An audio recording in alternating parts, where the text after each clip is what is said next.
Как да не си добитък във фермата на ChatGPT или Gemini? Аз съм Саша Вучков, а вие слушате минутката на Саше. Ако си мислите, че задачата пред вашия сайт е да информира или дори образова посетителите за вашите услуги, тогава имам новина. Такава беше задачата му през 2010 година. През 2025 година е последното, което искат от него. Нещо повече, онези, които работят активно в тази посока и днес се вкарват сами в ролята на добитък във фермата на ChatGPT. Даже бих ви препоръчал, ако не генерирате полезен трафик, да затриете едно 90% от съдържанието, което някога сте публикували и да спрете моментално да създавате нови материали, докато не си изясните цялостната стратегия. Само единици, най-прозорливите от вас, ще ме разберат правилно, така че ще бъдат кратък. Защо ситуацията е различна? Има 5 причини. Първо, клиентите са залети от информация, което вече дори не сканират, а просто пренебрегват. Освен това, те са все по-затрупани от задачки, графикът им е препълнен. Та последното нещо, което искат да четат, е уроци, как се прави. Ако искаха да го вършат сами, нямаше да търсят услугите на фриланс. Второ, ако наистина са любопитни, тогава ChatGPT ще им сервира всичко наготово, без дори да има нужда да се лутат на сайта ви.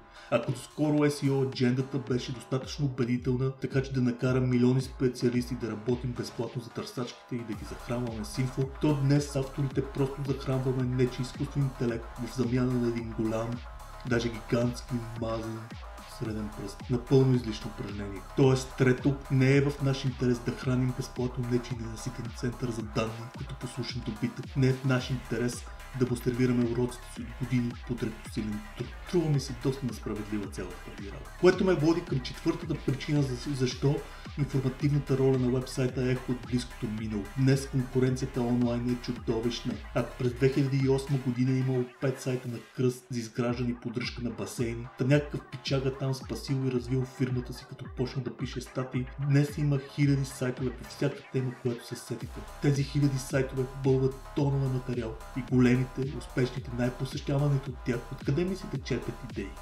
От малките закътани сайтчета, от малките бутикови сайтчета, които никой не забелязва, естествено. Да не говорим, че пишейки за най-добрите си практики, информираш директните си конкуренти как да те клонират. Има предимство в задържането на информация. Защо мислите, правителствата и корпорациите постоянно крият инфо? Не сме 2008 година, приятели. Последната причина, номер 5. Маркетингът чрез съдържание е втора професия, която все повече се трансформира в маркетинг чрез шоу. Ако не те влече да го правиш, ако ти е тегаво да пишеш, да снимаш, да монтираш, ако всичко това не се вписва стратегически в по-голямата картина, т.е. ако действаш на парче, защото всички го правят, тогава човек просто си губи времето за глупости, вместо да го инвестира в неща, които наистина му помагат да привлича нови клиенти и проект. Фактите говорят сами. През 2025 година последното нещо, което трябва да прави сайта ви, е да информира и образова потребителите. Не бъдете добитък. Вместо това е добре той да бъде преработен, за да е адекватен на съвременните условия, за да сервира като медицинска пипета точната доза информация, което включва и един семпл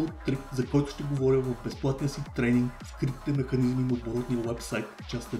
С негова помощ не само ще го нахакате мощно на роботите, които крадат съдържание, но и ще накарате потенциалните клиенти да търсят вниманието ви. Дори само този семпл трик си струва да ми стърпите цял час, макар че тренингът е доста тежък. Заредил съм го до дупка с полезни неща. В случай, че хващам интереса ви, мислете бързо, мога да обезпеча 100 места, които са само за най-умните и бързите, а за останалите и някой друг път, ако намеря време. Кликнете на линка в коментарите.